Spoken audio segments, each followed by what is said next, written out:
President John F. Kennedy. Ladies and gentlemen, the very word secrecy is repugnant in a free and open society, and we are, as a people, inherently and historically opposed to secret societies, to secret oaths, and to secret proceedings.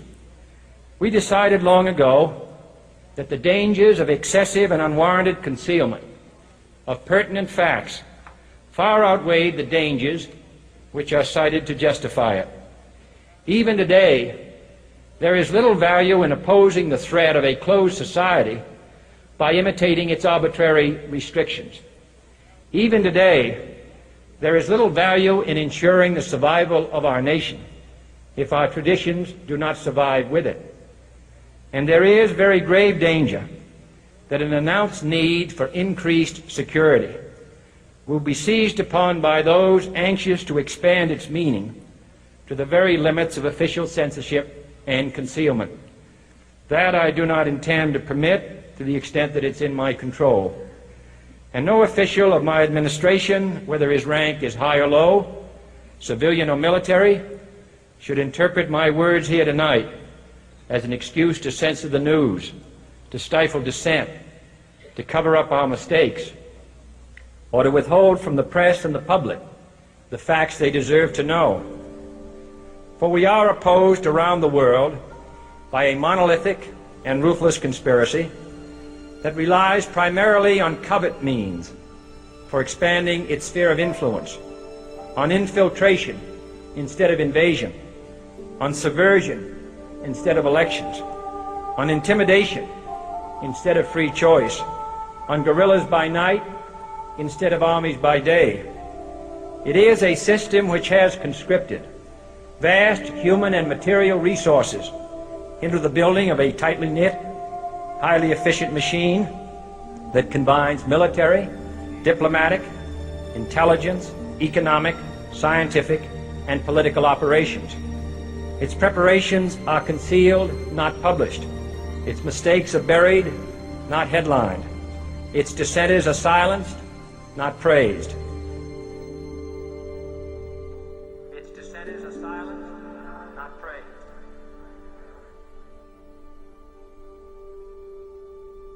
Its dissenters are silenced, not praised. Its dissenters are silenced, not praised. Its dissenters are silenced, not praised.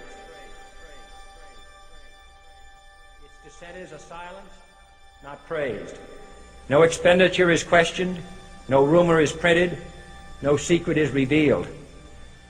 No president should fear public scrutiny of his program, for from that scrutiny comes understanding, and from that understanding comes support or opposition, and both are necessary. I am not asking your newspapers to support an administration, but I am asking your help in the tremendous task of informing and alerting the American people. For I have complete confidence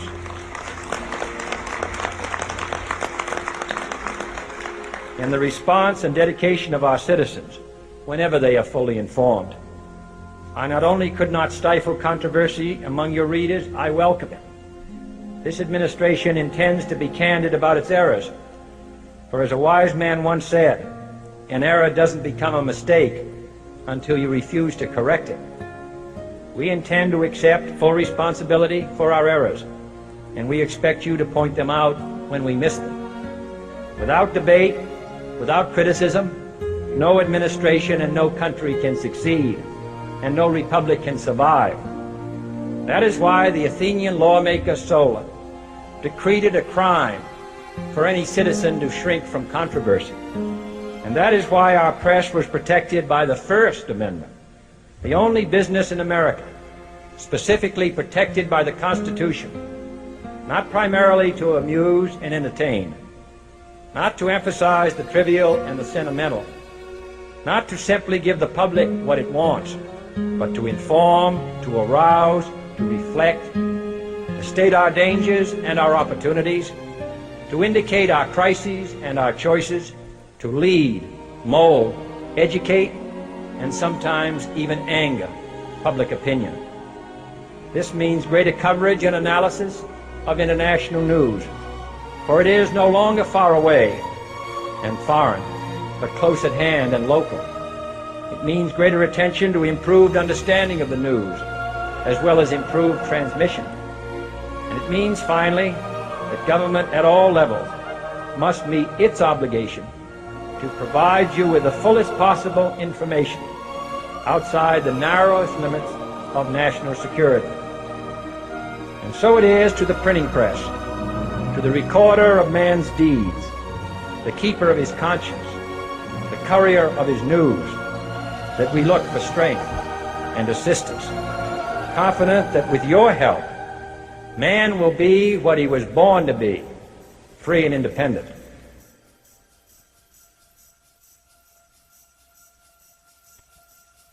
You were both in Skull and Bones, the secret society. It's so secret we can't talk about it. What does that mean for America? The conspiracy theorists are going to go wild. I'm sure they are. I don't know. I haven't seen the web. Number 322? You both were members of Skull and Bones, a secret society at Yale. What does that tell us? Not much, because it's a secret. Is there a secret handshake? Is there a secret code? I wish there were something secret I could manifest. 322, a secret number? There are all kinds of secrets, Tim, but one thing is not a secret. I disagree with this president's direction that he's taking the country. We can do a better job, and I intend to do it. And we'll be watching. Be safe on the campaign trail. John Kerry, thanks for joining us. And we'll be right back. It's good to be back at the Council on Foreign Relations. As Pete mentioned, I've been a member for a long time and was actually a director for some period of time. I never mentioned that when I was campaigning for re-election back home in Wyoming. Senator Clinton, how you doing? I'm good. How are you Can doing? I ask you a quick question while you sign that? Sure. It was reported in June of 2006. You attended a meeting in Ottawa, Canada, the Bilderberg Group. Can you comment on that? What's going on at the Bilderberg meeting, and what do you guys talk about up there?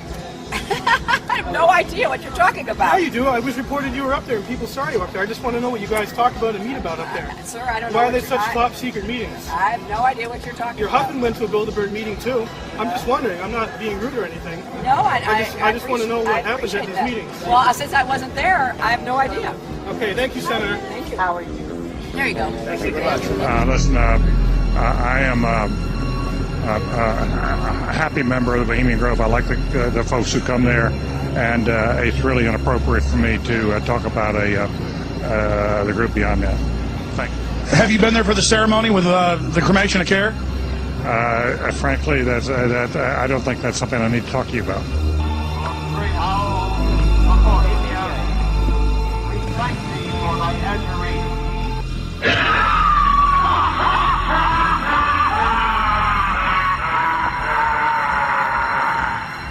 Have you been there for the ceremony with the cremation of care? Frankly, I don't think that's something I need to talk to you about. Really? That's right. Well, I'm Alex Jones, and I snuck in there in 2000. I'm the guy that blew it wide open and got the video. It's been on national TV. Well, I disrespect you for that. You do? I do. But it's a lot of big public officials going in there. Don't we deserve to know? You took I don't know anything about you, and I don't know anything about your film. But if you go in there with an understanding, you violated that understanding by releasing that film, and I don't respect you for that. Really? But we have public officials. I'm sorry, you took an understanding when you went in there that you would not do that film. And did you have an understanding when you went in there? No. Did you crash it? Yes. Yeah, and it has no trespassing signs there too, doesn't it? No, they put one after. Oh, I'm sorry. I'm sorry, sir. I've been there before. I know what the circumstances are, and I'm sorry you violated the understandings. That was not a gentlemanly thing to do. But what about the ritual? Is the ritual genuinely?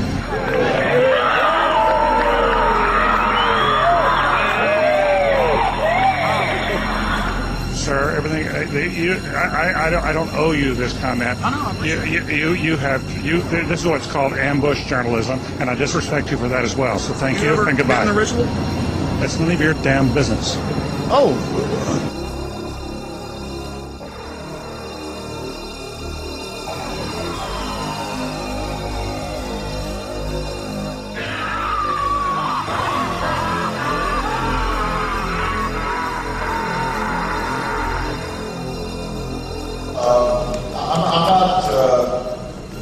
The Council on Foreign Relations, I don't know if I'm an official member. I've spoken there before.